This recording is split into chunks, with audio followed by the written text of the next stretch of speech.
All right. Now you may be looking at our photo of the Beatles and seeing a happy, lovely pillow fight. And you may be thinking about your photos and thinking we had someone shooting somebody, or we had the Zeppelin burning down, or we had terrible things.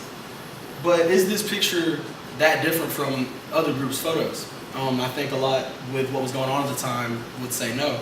In 1955, the Vietnam War started between the government of Communist North Vietnam versus South Vietnam. America intervened when they sided with South Vietnam to help stop the spread of communism. In 1960, the Beatles were formed in Liverpool with members John Lennon, Paul McCartney, and George Harrison. Ringo Starr, the drummer, joined in 1962. In 1963, John F. Kennedy was assassinated in Texas. And in 1964, Harry Benson snapped this photo. He snapped this photo of the Beatles having a pillow fight in a hotel room in Paris. The picture was taken by chance. Harry Benson was supposed to be in Uganda to cover a news event, and he got a call to instead go cover the Beatles for one of their shows. That night, after the show, the Beatles were informed that they had the #1 single in America with I Wanna Hold Your Hand. And shortly after that, their manager came in to tell them that they were now booked on the Ed Sullivan Show. It was shortly after this good news that the pillow fight broke out. Paul McCartney was sitting having a glass of celebratory whiskey when John Lennon snuck up and hit him with a pillow, and from that point on, it was a full-fledged pillow fight. This photo is so iconic though because it shows more than a pillow fight. It shows what the Beatles believed in at the time, and that was peace and happiness, despite the world that was around them. They served as a beacon of hope in a dark time.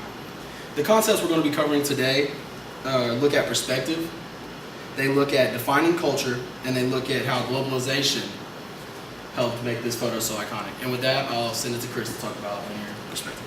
Okay, so let's look at the image to explain why it's iconic first, not the situation surrounding it. To explain why it's iconic, two things work together in this picture to make it pop. First, I want you to look at Paul McCartney right here, swinging his pillow. Harry Benson said Paul's pillow is up, suggesting movement. This simulated movement gives the picture action and agency, not just with Paul McCartney, but Ringo, John Lennon, and George are all moving in the picture. Perspective also plays a key role. Benson described this picture's perspective as linear because the gentlemen are lined up in a line from left to right that is pleasing to the viewer. Benson said Paul is hitting John, John is hitting George, and Ringo is holding all three off at the same time. This gives a picture of flow that is pleasing to the viewer. The clever use of perspective gives this image a pleasing flow. And not only does perspective help make this image iconic, but the Beatles as culture definers of their time helps make this picture iconic. And for defining culture, I'll throw it to Jerome. Alright, so cultural studies insist that audiences are provided with the tools to help us grasp a better understanding of how we, social subjects, live our lives through cultural practices. In this case of the Beatles, this image is by gazing upon their expressions and their playful mannerisms. This could be used as a promotion of human behavior and human emotion, especially due to their social importance. For example, 73 million Americans watched the Beatles' first American show and it accumulated 40% of the U.S. population. And I'm going to be talking about in the picture where instead of just focusing on the picture, we're talking about why the people in the picture spreading the message. Globalization, as defined by sociologist Anthony Giddens, describes globalization as the intensification of worldwide social relations which links distant localities in such a way that local happiness are shaped by events occurring many miles away, and vice versa. In simple terms, it's like one person or one phenomenon is shared by everybody and is viewed at a worldwide scale instead of just around a local town or something. So the same way that you share posts on Facebook or on Twitter, everybody's eventually going to see it. If you see a dog yawning and everybody gets it 20,000 retweets, they just saw it and everybody loves it. Same, it's different in a time where there's no instant cameras and no technology that everybody can share as available. So we have the biggest musical group at the time, and they have music that's transcending time. Like, it's still on the charts. Everybody still listens to the Beatles, obviously. It's amazing that a picture developed in a hotel bathroom affected so many people and changed the times. And one key component of globalization is technological innovation. Most people aren't aware, but the very first satellite broadcast that was showcased all over the world was the Beatles' performance of All You Need Is Love. The Beatles were chosen because they were the most recognizable faces on earth, besides Muhammad Ali. If anybody doesn't know Muhammad Ali, I don't know what to say. The Beatles were the first globalized entertainment act, and the record sold millions and millions of copies. They even made records in other languages.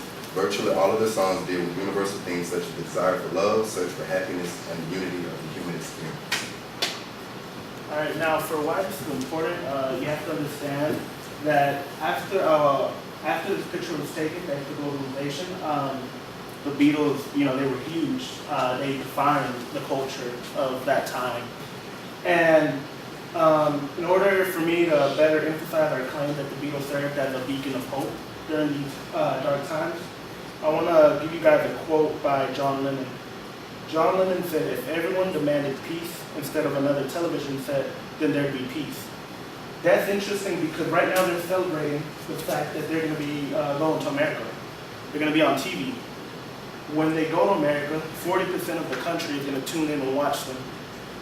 They depend on this as artists, this exposure, but they're using that platform instead of promoting themselves more. They want to promote peace. Thank you.